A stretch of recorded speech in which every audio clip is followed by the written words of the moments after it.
எசேக்கியேல் தீர்க்கதரிசன புத்தகம் 25ஆம் அதிகாரத்தை நாம் தியானிக்கிறோம். கொஞ்சம் கொஞ்சம் பேக் அண்ட் ஃபோர்த் போக வேண்டிய சூழ்நிலை ஏற்பட்டுச்சு.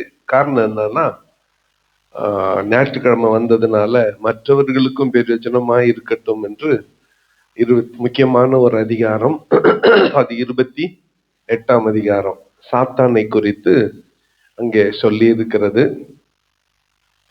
அதை சொல்லி மறுபடியும் முன்னால 2வது ஆராதனையில மற்ற 2 அதிகாரங்களை தியானித்தோம். இப்ப 25 தியானிச்சுட்டு போலாம். ஃபர்ஸ்ட், ஆண்டவருக்கு பிடிக்காத சில செயல்கள் இருக்கிறது. இந்த நாள்ல அதை உங்கள் முன்பதாக நான் கொண்டு வர விரும்புகிறேன். ஆண்டவருக்கு பிடிக்காத சில செயல்கள், அதுல முக்கியமான ஒண்ணு விக்கிரக ஆராதனை ஆண்டவர் பிடிக்காதுதான். அதுல முக்கியமான ஒன்று இருக்கிறது. 1ஆம் சங்கீதம் 1 வசனம் என்ன சொல்லுது? துன்மார்க்கருடைய ஆலோசனையில், பாவிகளுடைய வழியில், பரியாசக்கார உட்காரும் இடத்தில். இத கொஞ்சம் நோட் பண்ணிக்கணும். இது யாருக்கிட்ட யார் கூட சேரக்கூடாது? யார் இந்த பரியாசக்காரர்? யாரோ விழுந்துட்டாங்க. ஃபர்ஸ்ட் நம்பருக்கு ரியாக்ஷன் என்ன? சிரிக்கிறோம். வெக்கமே இல்லை. விழுந்துட்டது உங்க அம்மா வந்தா, ஐயோ எங்க அம்மா விழுந்துச்சேன்றோம். ஆனா ஃபர்ஸ்ட் ரியாக்ஷன் என்ன? சிரிச்சிடுறோம். தகுமா உங்களுக்கு? சரி, நீ விழுந்துட்ட, சிரிப்பியா?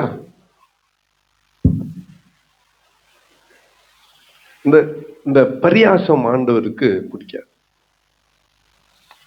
கேலி பேச்சு ஆண்டவருக்கு பிடிக்காது. 4-5 பேர் ஒன்னா சேர்ந்த உடனே என்ன பண்றது? கேலி பரியாசம் பண்றது.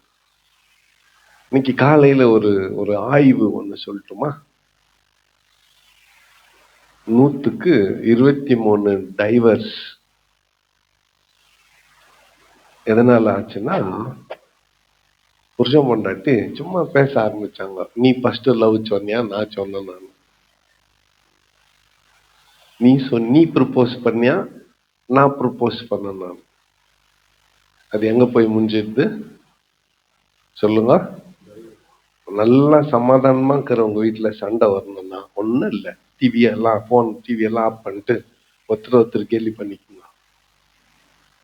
எங்க போய் முடியும் தெரியுமா? உங்களுக்கு இல்லையா? அது கூட வாய்ப்பு இல்லை. எதுக்கோ ஒரு உதாரணத்துக்கு டைவர்ஸ்னா சரி ஆச்சு. கொஞ்சம் யோசித்து பாருங்களேன். அப்ப அது எவ்வளவு சீரியஸான விஷயம். பரியாசம் பண்றது. பரியாசக்காரர்னு பேர் எடுக்கக்கூடாது.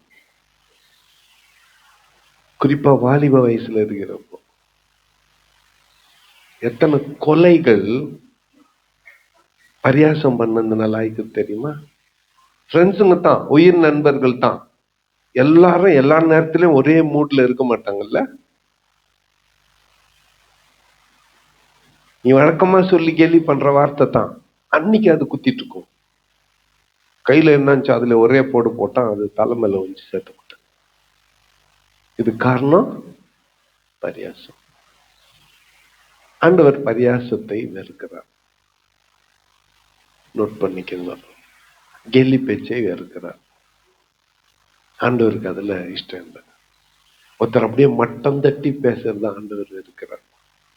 அதுலயும் குறிப்பா அவங்க பேதியா இருந்தாங்கன்னா அவங்கள பார்த்து கைத்தட்டி நம்ம சிரிப்போம் பாருங்க, அதை ஆண்டவர் வெறுக்கிறார். அதை ஆண்டவர் வெறுக்கிறார். அதுக்கு இந்த அதிகாரம் அடையாளம். ஆண்டவர் தம்முடைய கோபத்தில இஸ்ரவேல் ஜனங்களை தண்டித்துக் கொண்டிருக்கிறார். God is chastising his people. தேவன் தமது ஜனங்களை நியாயம் விசாரித்துக் கொண்டிருக்கிறார். பக்கத்து வீடு, எதிர் வீடு, பினால் வீடெல்லாம் பேசாதுக்கணும். கை கொட்டி நீங்க சிரிக்க கூடாது. நீ கை கொட்டி சிரிச்ச ஆண்டவருடைய கோபாக்கினை அந்த குடும்பத்தை விட்டுட்டு உன் குடும்ப பக்கம் திரும்பும். அதைத்தான் இந்த அதிகாரத்துல பார்க்கிறோம். முழு அதிகாரத்துல அதுதான் இருக்கிறது. அடுத்து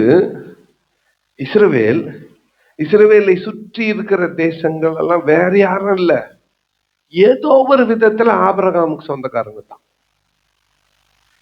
கொஞ்சம் விவரமா சொல்லிடுறேன். ஆபிரகாமே இன்றைய ஈரான் தேசத்தை சேர்ந்தவன். மெசபடோமியா. ஆபிரகாம் கூட வந்தது யாரு? லோத்து. லோத்தினுடைய வம்சம் 2 பேரு. அவங்களுக்கு 2 தேசம். முறையற்று பிறந்தவர்கள்.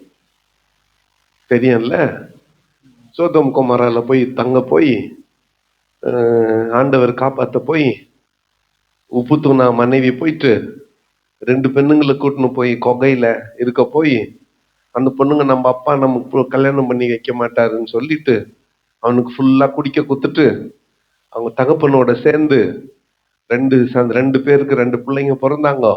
அவங்கள ஒருத்தர் மோவாபியர், இன்னொருத்தர் அம்மோனியர். இந்த 25ஆம் அதிகாரத்துல அந்த 2 தேசத்தார், மோவாபியரும் அம்மோனியரும், கர்த்தர் இஸ்ரவேல் ஜனங்களை தண்டிக்கிறதை பார்த்து என்று கை கொட்டி சிரித்தார்கள். ஆண்டவர் தம்முடைய நியாய தீர்ப்பை இஸ்ரவேலிலே நிகழ்த்தி கொண்டிருக்கும் போது இவர்கள் ஆஹாஹா என்று கை கொட்டி சிரித்தார்கள். ஆண்டவர் என்ன சொல்றாரு? யாம் பிள்ளைங்களையே, நான் தெரிந்து கொள்ளப்பட்டவர்களையே இப்படி நான் தண்டிப்பேனானால் நான் வெறுக்கிற உங்களை சும்மா விடுவேனா? அதுலயும் நான் வெறுக்கிற நீங்கள், நான் நேசிக்கிற என் பிள்ளைகளுக்கு விரோதமாய் கைத்தட்டி பரியாசம் பண்ணும் பொழுது உங்களை நான் சும்மா விடுவேனா? விட மாட்டேன். உங்களை கொண்டு போய் பெலிஸ்தியருக்கு அடிமைகளாய் கொடுப்பேன். அவர்கள் அவர்கள் ஆடுகளையும் மாடுகளையும் உன் தேசத்திலே கட்டி போட்டு ஆட்டுப்பட்டியா மாட்டு தொழுவமா அதை மாற்றிக்கொள்வார்கள் என்று கர்த்தர் சொல்லுகிறார். அப்ப இந்த மோவாபியரும் அம்மோன் புத்திரரும் செய்த தவறு என்னவென்றால் பரியாசம் பண்ணினார்கள். இஸ்ரவேல் ஜனத்தை பரியாசம் பண்ணினார்கள். அது ஆண்டவருக்கு விருப்பம் இல்லை. நாம கூட பரியாச பேச்சு பேசக்கூடாது.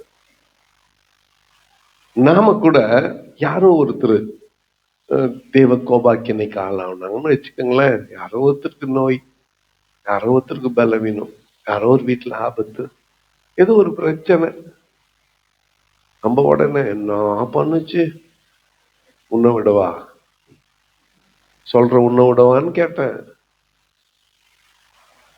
அவங்களுக்கே இப்படி வருமானால் உனக்கு எப்படி வரும்? உனக்கு வர்றது எப்படி இருக்கும்? தாங்க மாட்டியே. அப்ப நீ தாங்க மாட்டியே. ஆண்டவர் விரும்பாதது பரியாசம் பண்றது. இங்க வருது, அதனால அதையும் சொல்லிடுறேன். இஸ்ரவேல் ஜனங்க எகிப்துல இருந்து கானானை நோக்கி வர்றாங்க. ரத்தத்தின் ரத்தம், உடன்பிறப்பு. யாரு? இஸ்ரவேலுக்கு அண்ணன் யாரு? யாக்கோபுக்கு அண்ணன் யாரு? ஏசா.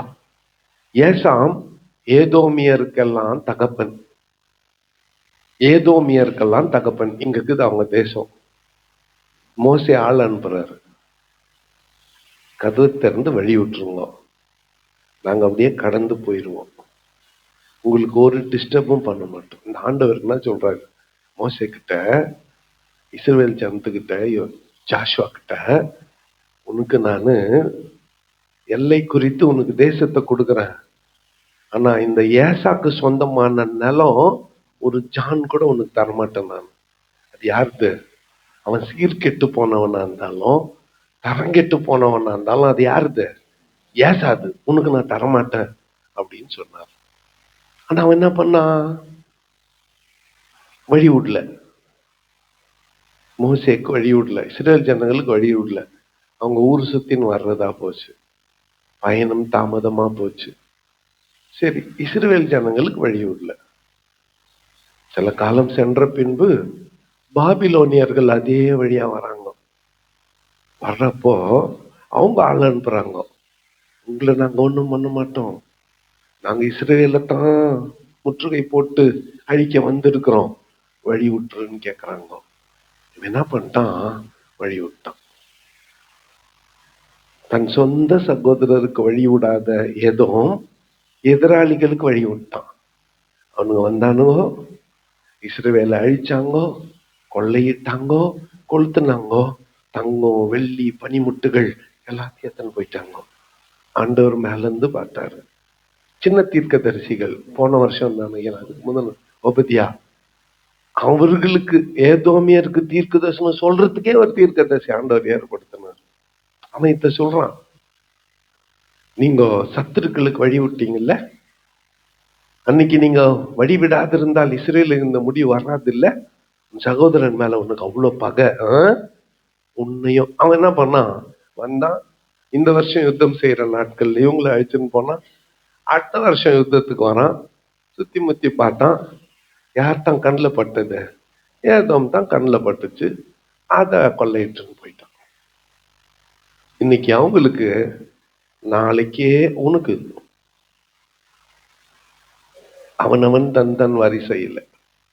அப்ப பரியாசம் பண்ணக்கூடாது, ஏதோம் பண்ண மாதிரி பண்ணக்கூடாது. இந்த 3 பேரை தான் இந்த அதிகாரத்திலே நாம் பார்க்கிறோம். மோவாப், அம்மோன், ஏதோம். இவங்க 3 பேரும் இஸ்ரவேல் ஜனங்கள் கர்த்தரிடத்துல தண்டனையை அனுபவித்துக் கொண்டு இருக்கும் பொழுது, கர்த்தர் இஸ்ரவேல் ஜனங்களை நியாயம் தீர்த்து கொண்டிருந்த போது இவர்கள் ஆ ஆ என்று கைகொட்டி சிரித்தார்கள்.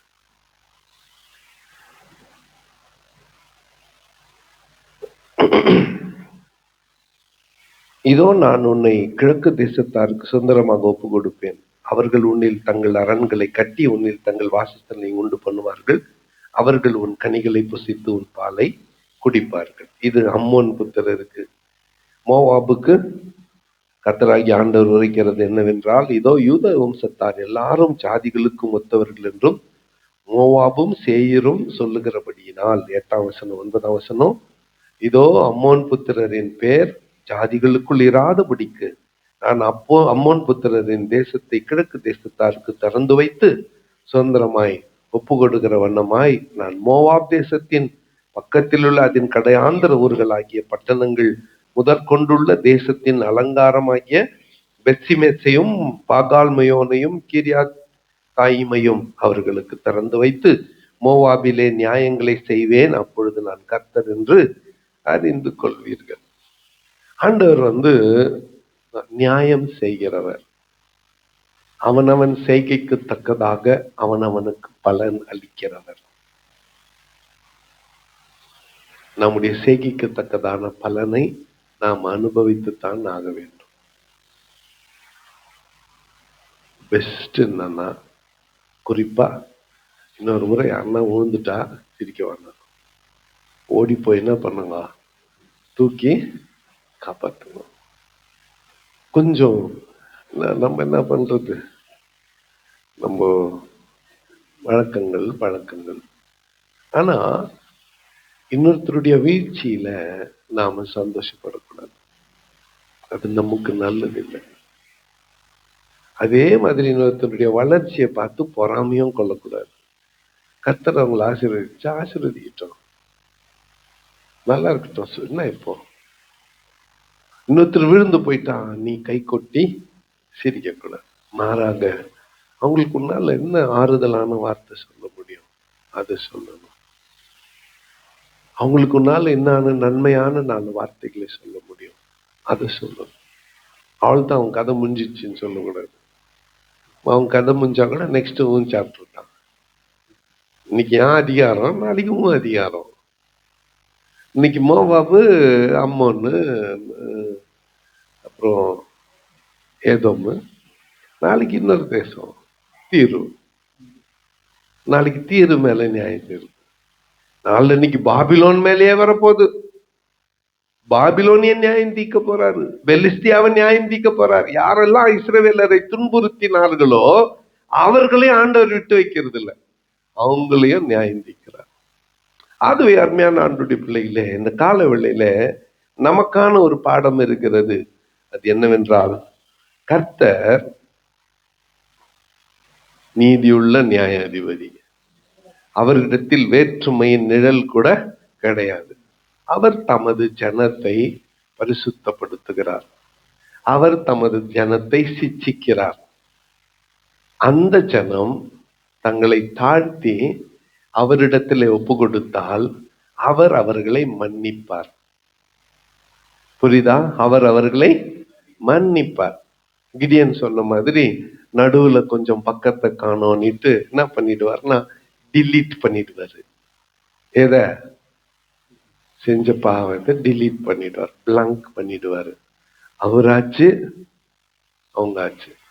ஆண்டவர் சொல்றாரு, நான் எவன் மேல் இரக்கமாய் இருப்பேனோ அவன் மேல் இரக்கமாய், நான் எவன் மேல் தயவாய் இருப்பேனோ அவன் மேல், நான் யார விட மாட்டேனோ அவனை விட மாட்டேன், என் இஷ்டம் அதுன்னு ஆண்டவர் சொல்றார்.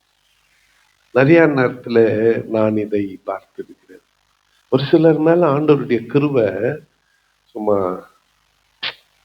சொல்ல முடியாது. அவங்க சொல்றதெல்லாம் வாய்க்கும், எல்லாம் அவங்களுக்கு நன்மைக்கு எதுவாகவே நடக்கும். நிறைய நேரத்துல அவங்க பாத்திரவானா இருக்க மாட்டார்கள். they don't deserve it. என்னத்துக்கு மற்றவங்கள சொல்றது, என்ன நானே சொல்லிக்கிறேன். I don't deserve to stand here. இங்க நிக்க நான் பாத்திரவான் இல்லை. நான் செய்யாத காரியங்கள் இல்லை. இப்ப சமீபமா பாட்டெல்லாம் கூட வருது நிறைய. என்ன தகுதியை என்னிடத்துல பார்த்தாண்டவரே, எனக்கு பதில் எனக்கு தெரியுமே நான் யாருன்னு, எனக்கு நான் யாருன்னு தெரியும். என்னத்துக்கு இவ்வளவு அன்பு வைத்தியர் தெரியல. நம்ம நிறைய பேருடைய வாழ்க்கையில கூட அவ்வளவுதான். எதுக்கு நம்மள ஆண்டவர் பிரித்தெடுத்தார் தெரியல, எதுக்கு நம்மை தெரிந்து கொண்டார் தெரியல, எதுக்கு நம்மை இவ்வளவாய் ஆசீர்வதித்து வழி நடத்தி கொண்டிருக்கிறார் தெரியல. எல்லாம் அவருடைய கிருபை தான் காரணம். அப்போ ஆண்டவருடைய சிட்சைக்கு, ஆண்டவருடைய நியாய தீர்ப்புக்கு நாம் நம்மை ஒப்பு கொடுத்து அவர் செய்யாதன்னு சொல்றத செய்யக்கூடாது. விக்கிரகத்தை நம்முடைய வாழ்க்கையை விட்டு விலக்கிடணும். இந்த புக்கு ஆரம்பிச்சோம், இப்போ 28 அதிகாரம் தியானிச்சிட்டோம். உண்மையாவே ஏன்டா இத போய், போன வருஷம் ஜாலியா இருந்துச்சு எனக்கு கூட. ஏன்னா சொல்லுங்க, சங்கீதம் எந்த விவரமும் விளக்கமும் தேவையில்லை. அதுலயும் 119ஆம் சங்கீதம் ஒரே மாதிரி அச்சச்ச மாதிரி ஜெராக்ஸ் மாதிரி இருக்குது. ஒன்னும் இப்போ எந்த கதையை தொட வேண்டி இருக்குது பாரு. இதை எக்ஸ்பிளைன் பண்ண ஆபிரகாம் நாட்களுக்கு போனோம், லோத்து நாட்களுக்கு போனோம், மோவாபியர் யாரு அம்மோனியர் யாருன்னு சொல்லணும். சரி நான் சொல்றேன்னு வச்சுக்கோங்க, தூங்கி ஏஞ்சி வந்துக்கிறீங்க, அதை விழிப்பா கேட்கிற நல்லா தூக்கம் வந்துச்சு இன்னைக்குன்னு சொல்லின்னு போறீங்க. என்ன பண்றது, பாடம் அப்படி, புத்தகம் அப்படி. எவ்வளவு நாளைக்கு கஷ்டம் கஷ்டம் கஷ்டம்னு விலக்கியே வச்சிடுறது. ஒரு நாளைக்கு அதை படிச்சு தானே ஆகணும், ஒரு நாளைக்கு அதை படிச்சு தெரிஞ்சு கொண்டு தானே ஆக வேண்டும். இது வெளிப்படுத்தின விசேஷத்துக்கு ஒத்த புத்தகம். இதுல கூட 47 48 அதிகாரமும் வெளிப்படுத்தின விசேஷம் 21 22 அதிகாரமும் ஒரே மாதிரி இருக்கும். இது கூட ஆண்டவருடைய 2வது வருகையை சொல்லி முடிக்கிற புத்தகம். நான் இந்த புத்தகத்தை டீச் பண்ண தெரிஞ்சுக்கிறதுக்கு 3 முக்கியமான அதிகாரங்கள். நேத்து 1 அது பார்த்தோம், 28, இன்னொன்னு 37 வர ஞாயிற்றுக்கிழமை 37 உலர்ந்த எலும்புகளுக்கு முன்பதாக போய் இவன் பண்ண உரைத்த தீர்க்க தரிசனம். அப்புறம் பாட்டு 1 பாடணுமே, கண்ணுக்கால் அளவு போதா, அது இருக்கிற 47 48 அதிகாரம். இதுதான் மெயின் தீம் இந்த புத்தகத்துல. இதை வச்சுனே ஓட்டிடலான்ட்டு தான். ஆனா படிக்க ஆரம்பித்த பிறகு வழி நெடுகிலும் அதிகாரங்கள் அங்க வெவ்வேறு ஆண்டவருடைய நியாய தீர்ப்புகள், விக்கிரகுக்கு விரோதமான ஆண்டவருடைய பகடும் கோபங்கள் இங்கே வெளிப்பட்டதை நாம் பார்க்கிறோம். மோவாபிலே நியாயங்களை செய்வேன், அப்பொழுது நான் கர்த்தர் என்று ஆண்டவர் நியாயம் செய்யறதுக்கு இஸ்ரவேல் தான் இருக்கணும்னு அவசியம் இல்லை. கொஞ்சத்தை மாத்திக்கலாமா? இந்தியாவில நியாயங்களை செய்வேன். அப்பொழுது நான் கர்த்தர் என்று அறிந்து கொள். ஆண்டவர் எந்த தேசமா இருந்தாலும் நியாயம் செய்வார். எந்த தேசமா இருந்தாலும் சரி, every country, every group of people will come under the judgment of God. தேவன் நியாய தீர்ப்புக்கு உட்படுவார்கள், யாரா இருந்தாலும் சரி. அப்போ நாம இன்னைக்கு ஒரே ஒரு பாடம் என்னன்னா, பரியாசக்காரராய் நாம் இருக்கக்கூடாது. ஒருத்தர் மேல நியாய தீர்ப்பு வரும் பொழுது நாம் கை கொட்டி சிரிக்கக்கூடாது. மாறாக முடிஞ்சா அவங்களுக்காக என்ன பண்ணோம்? ஜெபம் பண்ணணும். இல்லைன்னா அவங்களுக்கு நல்லதா 4 வார்த்தைய சொல்லணும். இப்படி மாறுவோம். கர்த்தர் நம்மை ஆசீர்வதிப்பார். கண்களை மூடி நாம் ஜெபம் செய்வோம். அவிலே ஏவப்பட்ட ஒருவர் சுருக்கமாக கர்த்தரை நோக்கி நாம் பிரார்த்தனை